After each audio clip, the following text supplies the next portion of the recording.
Hello विद्यार्थियों, संस्कृत सागर पर आपका हार्दिक स्वागत है। मैं हूं कविता आचार्य। देखिए, जो भी हमारे अभी संस्कृत शिक्षा विभाग द्वारा जो स्कूल व्याख्याता की वैकेंसी निकाली गई है, अभी उसका पाठ्यक्रम जारी नहीं हुआ है। जो भी विद्यार्थी संस्कृत शिक्षा विभाग द्वारा निकाली गई फर्स्ट ग्रेड सामान्य व्याकरण से देना चाहते हैं, ऐसे विद्यार्थी मेरे इस चैनल को सब्सक्राइब करें, क्योंकि सामान्य व्याकरण से जो विद्यार्थी संस्कृत शिक्षा विभाग द्वारा निकाली गई वैकेंसी सामान्य व्याकरण से जो विद्यार्थी अपनी तैयारी को मजबूत करना चाहते हैं, मैं उनके लिए पूरी ग्रामर कंप्लीट करवाऊंगी। देखिए, अभी हमारा पाठ्यक्रम जारी नहीं हुआ है। संस्कृत शिक्षा विभाग ने फर्स्ट ग्रेड की वैकेंसियां भी निकाली हैं और सेकंड ग्रेड की वैकेंसियां। तो जो भी विद्यार्थी संस्कृत से या फर्स्ट ग्रेड को सामान्य व्याकरण से क्रैक करना चाहता है, उन विद्यार्थियों के लिए मेरा ये चैनल बहुत यूज़फुल है, क्योंकि संस्कृत शिक्षा विभाग द्वारा जो वैकेंसियाँ निकाली गई हैं, उनकी जो तैयारी है वो ज़्यादा टीचर्स नहीं कराते हैं। क्योंकि जो आरपीएससी द्वारा निकाली गई वैकेंसियाँ होती हैं फर्स्ट ग्रेड सेकंड ग्रेड की, उनकी तैयारी तो सभी लोग करवा देते हैं, लेकिन संस्कृत शिक्षा विभाग द्वारा निकाली गई वैकेंसियाँ उनकी तैयारी ऐसे कम ही टीचर्स हैं जो करवा पा रहे हैं। तो उन्हीं विद्यार्थियों के लिए मैं कहना चाहती हूँ कि फर्स्ट ग्रेड के ऐसे विद्यार्थी जो अपनी तैयारी सामान्य व्याकरण से अपना तैयारी कर रहे हैं या अपना एग्ज़ाम देना चाहते हैं, उन विद्यार्थियों के लिए मैं बोलना चाहूँगी कि देखिए, अभी ना फर्स्ट ग्रेड का सिलेबस जारी हुआ है और ना ही सेकंड ग्रेड का। तो अभी हम लोगों को क्या करना है, जो पुराना सिलेबस है उसी की अकॉर्डिंग अभी हमें अपनी तैयारी करनी है, क्योंकि अगर चेंज होगा तो ग्रामर में थोड़ा बहुत चेंज होगा।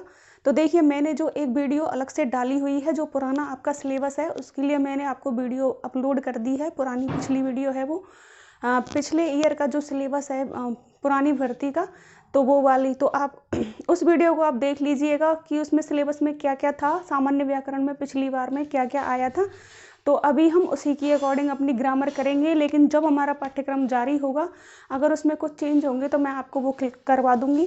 तो अभी हम शुरू करते हैं आज स्कूल व्याख्याता फर्स्ट ग्रेड सामान्य व्याकरण का जो सबसे पहला जो टॉपिक है, अमरकोश। मैं आप लोगों के लिए अमरकोश के बारे में उसका सामान्य परिचय बताना चाहती हूँ कि अमरकोश आपका जो सबसे पहला टॉपिक है। वैसे तो हमारे उसमें जो सिलेबस है उसमें क्लियरली नाम दे रखे हैं कि अमरकोश में आएगा क्या, लेकिन हमें अमरकोश है क्या, इसका सामान्य परिचय सबसे पहले पढ़ना है। तो देखिए, आज मैं आप लोगों के लिए बताऊंगी अमरकोश। आपका जो सबसे पहला टॉपिक है ये है अमरकोश। ये इस तरह से आपके जो सामान्य व्याकरण में जो सिलेबस है स्कूल व्याख्याता के लिए, तो वो सबसे पहला कौन सा टॉपिक है आपका, अमरकोश। अब अमरकोश में देखिए दे रखा है हमारे लिए कि ये वर्ग आएंगे, तो हमें सबसे पहले क्लियर करना है कि अमरकोश है क्या। ये कैसा ग्रंथ है, क्या है, इसके बारे में हम आज इस क्लास में इसका सामान्य परिचय पढ़ेंगे। उसके बाद आगे इसमें जो भी वर्ग दे रखे हैं हमारे एग्जाम में, जिनके नाम दे रखे हैं हमारे सिलेबस में, वो हम बाद में पढ़ेंगे। तो देखिए, अमरकोश जो है ये संस्कृत का बहुत ही विख्यात ग्रंथ है। संस्कृत जगत में ये बहुत प्रसिद्ध ग्रंथ है। जैसे अष्टाध्यायी है पाणिनि का ग्रंथ, तो ऐसे ही अमरकोश भी एक बहुत अच्छा ग्रंथ है। ये हमारे पूरे विश्व में ही प्रसिद्ध है। अष्टाध्यायी की तरह ये संस्कृत जगत का अहम एक ग्रंथ माना जाता है। देखिए, हमारे संस्कृत जगत में एक सूक्ति कही गई है, और वो सूक्ति है अष्टाध्यायी जगन माता। अष्टाध्यायी जगन माता अमर कोश है जगत पिता। ये हमारे संस्कृत में उक्ति कही गई है एक।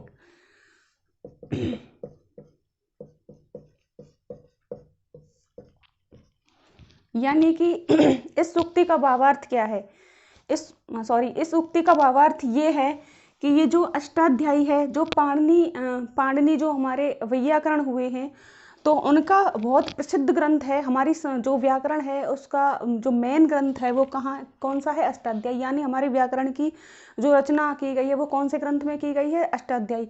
तो अष्टाध्यायी जो ग्रंथ है ये क्या है, जगन माता, यानी कि जगत की माता। अष्टाध्यायी ग्रंथ को क्या माना गया है, जगत की माता। क्यों? क्योंकि इससे ही संस्कृत जगत की उत्पत्ति मानी गई है, संस्कृत के शब्दों की उत्पत्ति मानी गई है। तो इसीलिए इस जो अष्टाध्यायी है, यहाँ से ही शब्दों का क्या हुआ है, जन्म हुआ है। तो इसीलिए क्या कहा गया है इसको, अष्टाध्यायी जगन माता अमर कोश है जगत पिता। अमरकोश जो ग्रंथ है इसको जगत पिता कहा गया है। क्यों? क्योंकि अमरकोश में शब्दों को सुरक्षित रखा गया है। शब्दों का जन्म तो कहाँ हुआ है? अष्टाध्यायी में, और जो शब्द हैं उनको सुरक्षित कहाँ किया गया है? अमरकोश में। यानी कि शब्दों का पालन पोषण और सुरक्षा कहाँ दी गई है? अमरकोश में। तो देखिए इस तरह से ये एक अमरकोश और अष्टाध्यायी के लिए जो उक्ति है वो ये है। अब देखिए अमरकोश जो है ऐसा भी कहा गया है हमारे संस्कृत जगत में, ये भी कहा जाता है कि जिस व्यक्ति को वैयाकरण का ज्ञान नहीं है, व्याकरण का ज्ञान नहीं है, यानी कि जो व्यक्ति वैयाकरण नहीं है वो व्यक्ति कैसा है? अंधा है। और जिस व्यक्ति को कोश का ज्ञान नहीं है, अमरकोश का जिस व्यक्ति को ज्ञान नहीं, वो व्यक्ति क्या कहा गया है? बधिर है, बहरा। यानी कि जिस व्यक्ति को व्याकरण का ज्ञान नहीं है, यानी कि अष्टाध्यायी का ज्ञान नहीं है, वो व्यक्ति हमारे संस्कृत जगत में अंधा माना गया है। और जिस व्यक्ति को अमरकोश का ज्ञान नहीं, वो व्यक्ति क्या माना गया है? बधिर है। ये एक बात और भी हमारे संस्कृत में कही गई है, अमरकोश के बारे में कही गई है कि यानी कि अगर राजा के पास, अगर विद्वान के पास शब्दों का कोश नहीं हो तो वो निरर्थक है। जैसे राजा के पास धन नहीं होता है तब वो निरर्थक रहता है। यानी अगर राजा के पास कोश नहीं हो, भंडार नहीं हो, खजाना नहीं हो, तो वो कोई राजा थोड़ी रहता है। तो इसी प्रकार से अगर विद्वान जो मनुष्य है उनके पास शब्दों का भंडार नहीं हो तो वो व्यक्ति भी निरर्थक माना जाता है। तो ऐसा हमारे संस्कृत जगत में कहा गया है। तो इसीलिए ये जो अमरकोश है, अब देखिए अमरकोश में दे क्या रखा है। अमरकोश जो है ये है, अमर होता है जिसका कभी नाश नहीं होता है, और कोश होता है शब्दों का संग्रह। यानी कि ऐसे शब्दों का संग्रह जिनका कभी भी नाश नहीं हो, वो क्या कहलाते हैं? अमरकोश में आते हैं ऐसे शब्द। यानी कि जो अमरकोश है उसमें शब्दों का भंडार दे रखा है। शब्दों का क्या दे रखा है? भंडार, शब्दों का संग्रह है ये एक तरह से अमरकोश। तो देखिए अब देखिए अमरकोश में जो शब्द हैं वो संस्कृत से ही रिलेटेड नहीं है, इसमें इतिहास से रिलेटेड भी हैं, साइंस से, विज्ञान से रिलेटेड शब्द दे रखे हैं। इसमें बहुत सारे शब्दों का भंडार क्या है? अमरकोश। अमरकोश जो है यूँ तो देखिए और भी ग्रंथ हमारे कोश ग्रंथ और भी पहले लिखे जा चुके हैं, लेकिन सबसे प्राचीनतम, अगर आपके एग्जाम में आ जाए सबसे प्राचीनतम कोश, तो सबसे प्राचीनतम कोश माना गया है निघंटु को। किसको माना गया है? निघंटु। सबसे प्राचीन कोश ग्रंथ, सबसे प्राचीन जो कोश ग्रंथ है वो है निघंटु। निघंटु ये सबसे प्राचीन कोश ग्रंथ है निघंटु। लेकिन सबसे जो विख्यात कोश ग्रंथ है वो कौन सा है? अमरकोश। यानी कि निघंटु सबसे प्राचीन तो है लेकिन सबसे विख्यात जो कोश है वो कौन सा है? अमरकोश। तो सबसे प्रसिद्ध जो कोश ग्रंथ है वो कौन सा है? सबसे प्रसिद्ध कोश ग्रंथ अमरकोश है। सबसे प्रसिद्ध कोश ग्रंथ कौन सा है? अमरकोश। तो हमें ये चीज़ याद रखनी है कि सबसे प्राचीनतम कोश ग्रंथ पूछा जाए तो वो निघंटु है, और सबसे प्रसिद्ध अगर कोश ग्रंथ पूछा जाए तो वो कौन सा है? अमरकोश। अब देखिए अमरकोश जो है इसके जो कोश ग्रंथकार हैं, इसके जो इस कोश की रचना की है, तो इनके जो कोशकार हैं वो हैं, अमरकोश के कोशकार कौन है? अमर सिंह।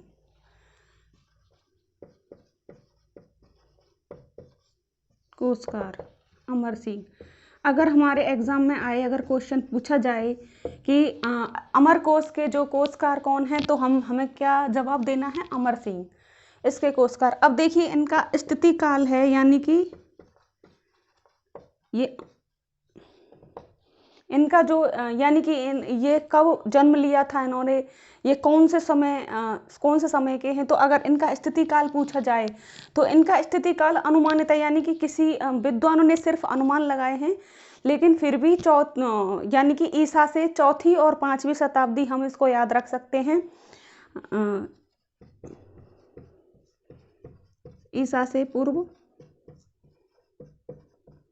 4वीं शताब्दी, ईसा से पूर्व 4वीं शताब्दी, ये हम इनका स्थिति काल याद रख सकते हैं। और कुछ विद्वान इनको चंद्रगुप्त विक्रमादित्य का नवरत्न मानते थे, यानी कि 9 रत्नों में से एक मानते थे इनको। तो हमें एक लाइन ये भी याद रखनी है, कुछ विद्वान इनको चंद्रगुप्त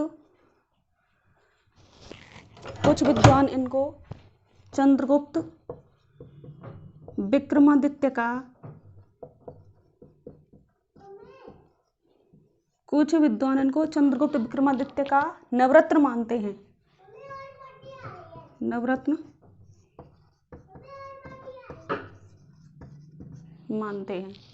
कुछ विद्वान इनको क्या मानते हैं? चंद्रगुप्त विक्रमादित्य का नवरत्न मानते हैं।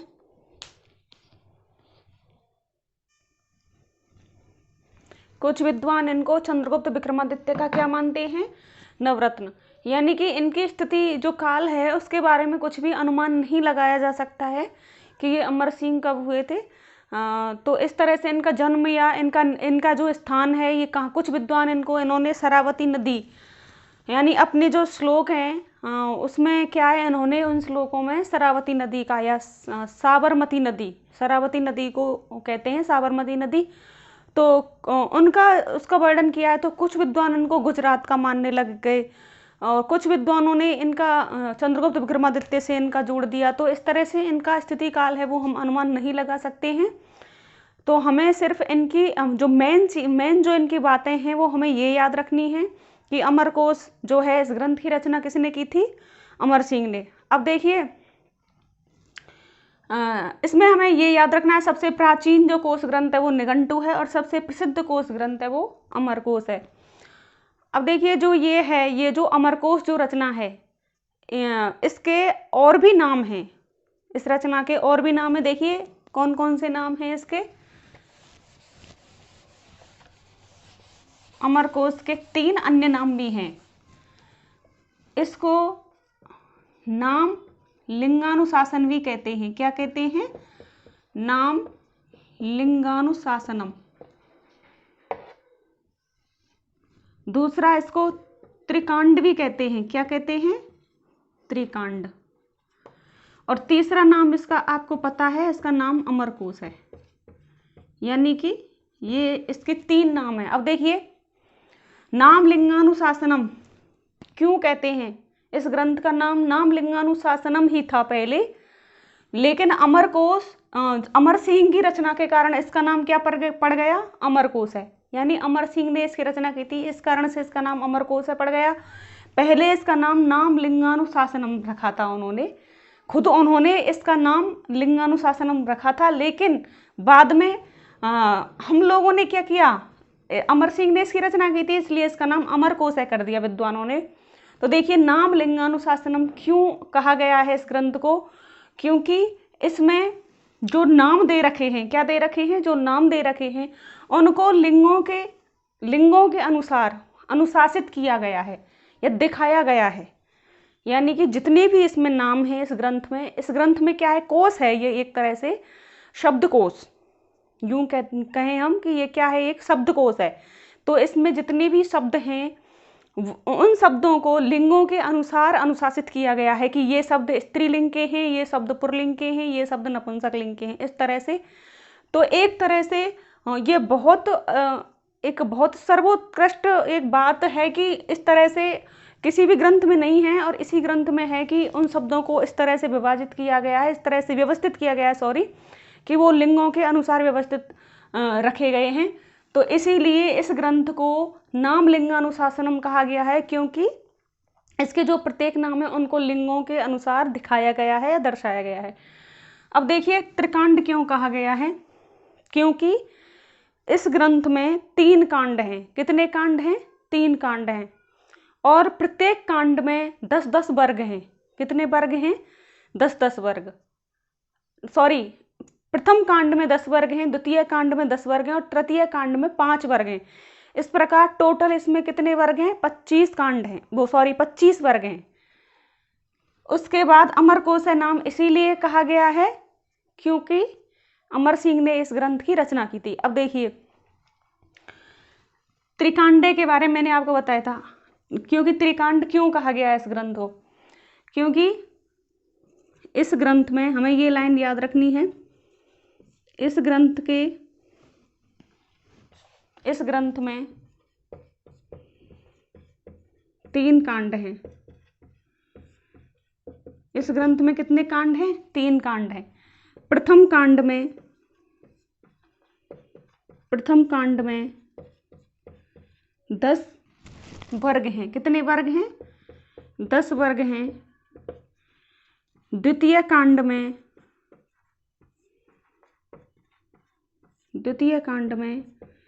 10 वर्ग हैं और तृतीय कांड में 5 वर्ग हैं। 5 वर्ग हैं। तो इस तरह से कुल मिलाकर के इसमें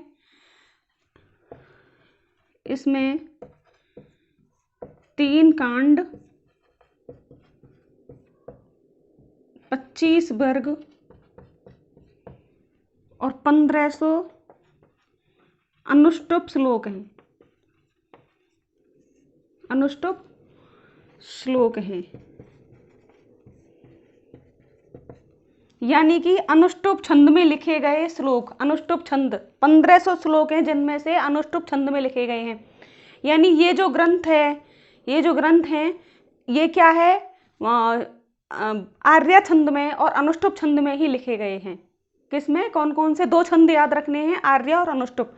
अगर पेपर में आए अमरकोश की रचना किस अमरकोश की, जो ये ग्रंथ है ना, कोश ग्रंथ, इनकी रचना 2 ही, कोई सा भी कोश ग्रंथ हो, सबकी रचना सिर्फ 2 ही छंदों से की गई है, आर्या और अनुष्टुप।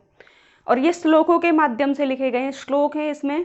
तो ये जो अमरकोश है इसमें हमें कितने श्लोक याद रखने हैं? 1500 श्लोक। और अमरकोश कौन से छंद में लिखा गया है? अनुष्टुप छंद। सबसे मेन चीज यही याद रखनी है। अमरकोश में कितने कांड हैं? 3 कांड, 25 वर्ग और 1500 अनुष्टुप छंद में लिखे गए श्लोक हैं। यहाँ तक क्लियर है? अमरकोश के तीनों नाम क्लियर हैं? नामलिंगानुशासनम, त्रिकांड और अमरकोश।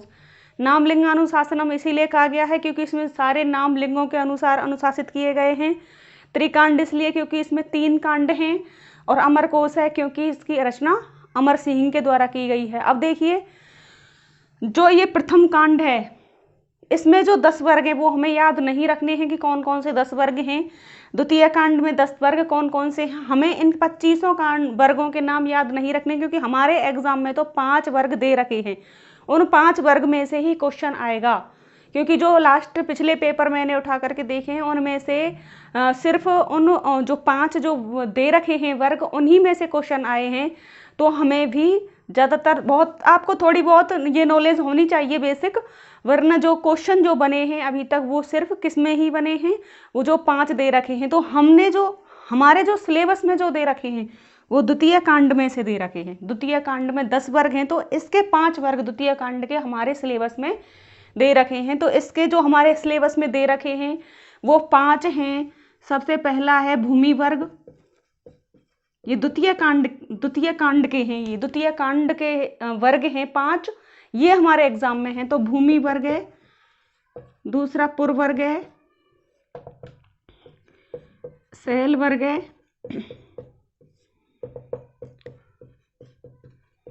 सिंगादि वर्ग है और मनुष्य वर्ग है।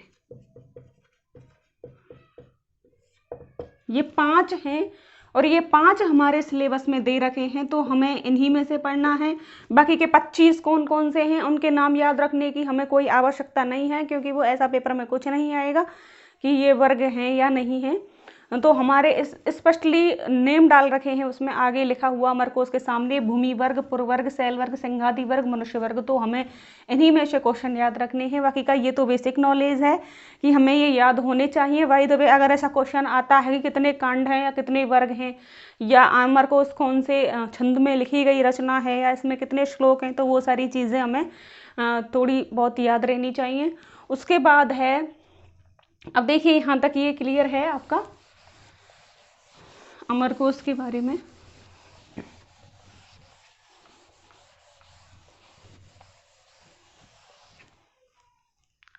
अमरकोश जो है ये बहुत अच्छी एक रचना है, एक अच्छा शब्दकोश है। इसमें शब्दों का अच्छे ढंग से संग्रह किया गया है। इसमें क्या है, अक्षर के अकॉर्डिंग सेट किया गया है। तो इस तरह से हमें याद रखनी है ये सारी चीज़ें। अब देखिए, इस ग्रंथ पर जो ये अमरकोश है, इस ग्रंथ पर एक टीका लिखी गई है। यूं तो इस पर 40 टीकाएं लिखी जा चुकी हैं। कितनी टीकाएं लिखी जा चुकी हैं? 40। तो अमरकोश ग्रंथ पर 40 टीकाएं लिखी जा चुकी हैं।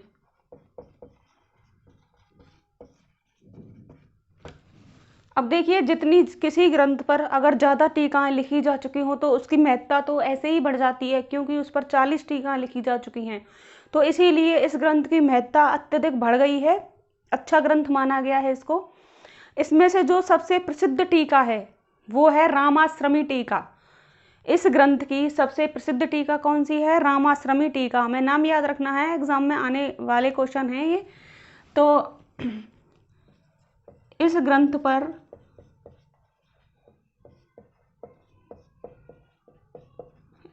पर लिखी गई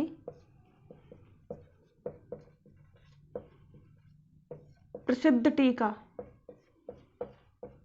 रामाश्रमी। कौन सी टीका है? रामाश्रमी टीका। अब ये जो रामाश्रमी टीका है, इसकी जो रचना है वो की थी भट्टोजी दीक्षित, जो हमारे वैयाकरण हैं। भट्टोजी दीक्षित आपने नाम सुना होगा। तो भट्टोजी दीक्षित के पुत्र भानुजी दीक्षित ने इसकी रचना की है, रामाश्रमी टीका।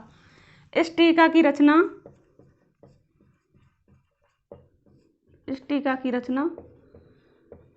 किसके द्वारा की गई है? भट्टोजी दीक्षित के पुत्र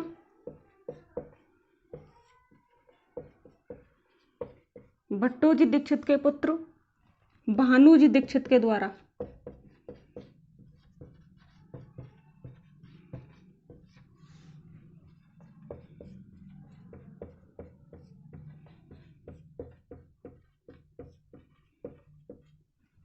भानुजी दीक्षित के द्वारा। अब देखिए, रामाश्रमी टीका का जो मूल नाम है, इस टीका का मूल नाम है व्याख्या सुधा। इस टीका का मूल नाम क्या है? इस टीका का मूल नाम व्याख्या सुधा। लेकिन भानुजी दीक्षित ने क्या किया था? संन्यास लेने के बाद अपना नाम रामाश्रम रख लिया था। भानुजी दीक्षित ने संन्यास लेने के बाद अपना नाम क्या रख लिया था? रामाश्रम रख लिया था। तो इसी कारण इस टीका का नाम क्या पड़ गया? रामाश्रमी टीका। यहाँ तक क्लियर हो गया? अब यही है अमरकोश के बारे में सामान्य परिचय, यही है। अमरकोश क्या है? अमरकोश शब्दों का संग्रह है, व्यवस्थित शब्दों का संग्रह, ऐसे शब्द जिनका कभी नाश नहीं हो। अमरकोश की रचना अमर सिंह के द्वारा की गई है, और अमर सिंह को चंद्रगुप्त विक्रमादित्य का नवरत्न यानी 9 रत्नों में से एक माना गया है उनको। इनका स्थिति काल निश्चित कुछ नहीं है, यही अनुमान है इनके। किन्हीं विद्वानों ने इनको गुजरात का मान लिया। तो हमें इसके 3 नाम याद रखने हैं। नाम लिंगानुशासनम, त्रिकांड और अमरकोश है। नाम लिंगानुशासनम इसीलिए कहा गया है क्योंकि इसके प्रत्येक नाम को लिंगों के अनुसार व्यवस्थित किया गया है। त्रिकांड इसलिए कहा गया है क्योंकि इसमें 3 कांड हैं, और प्रथम और द्वितीय कांड में 10-10 वर्ग हैं, और तृतीय कांड में 5 वर्ग हैं। कुल मिलाकर के इसमें 25 वर्ग हैं। उसके बाद में अगर छंद की बात करें तो ये अनुष्टुप छंद में इसके 1500 श्लोक लिखे गए हैं। इस पर 40 टीकाएं लिखी जा चुकी हैं। 40 टीकाओं में जो सबसे प्रसिद्ध टीका है वो भानुजी दीक्षित द्वारा लिखी गई टीका है, जिसका मूल नाम व्याख्या सुधा है। और वैसे उसको उन्होंने क्या नाम दे दिया? रामाश्रमी टीका। तो इस तरह से ये हमें अमरकोश के बारे में जो बेसिक सामान्य परिचय है वो याद रखना है। आगे अमरकोश में जो दे रखे हैं वो 5 वर्ग दे रखे हैं द्वितीय कांड के, भूमि वर्ग, पुर वर्ग, शैल वर्ग, सिंहादि वर्ग, मनुष्य वर्ग, ये 5 वर्ग दे रखे हैं। इनके बाकायदा नाम दे रखे हैं हमारे सिलेबस में। हमारे एग्जाम में जो पेपर अभी तक जो क्वेश्चंस आए हैं वो इन 5 वर्गों में से ही आए हैं, तो वो मैं आपको अगली क्लास में पढ़ाऊंगी। सबसे पहले मैं आपको उसका जो पहला भूमि वर्ग है, भूमि वर्ग के बारे में मैं आपको पढ़ाऊंगी। पूरा भूमि वर्ग में जो जो नाम दे रखे हैं, जिन जिन लिंगों में जो जो नाम दे रखे हैं वो मैं आपको कराऊंगी। और मैं आपको ये भी बताऊंगी कि कौन सा क्वेश्चन आया था लास्ट पेपर में 2023 वाले में, 2022 वाले में, तो वो मैं आपको बताऊंगी कि यहाँ से ये क्वेश्चन इस तरह से आया था। तो जो भी विद्यार्थी संस्कृत शिक्षा विभाग द्वारा निकाली गई स्कूल व्याख्याता सामान्य व्याकरण से देना चाहते हैं या फिर वरिष्ठ अध्यापक संस्कृत से देना चाहते हैं, ऐसे विद्यार्थी मेरे चैनल को सब्सक्राइब करें। उनके लिए बहुत उपयोगी रहेगा, क्योंकि मैं उनको पर डे पूरा सिलेबस कंप्लीट करवाऊंगी। सो आज के लिए इतना ही, धन्यवाद।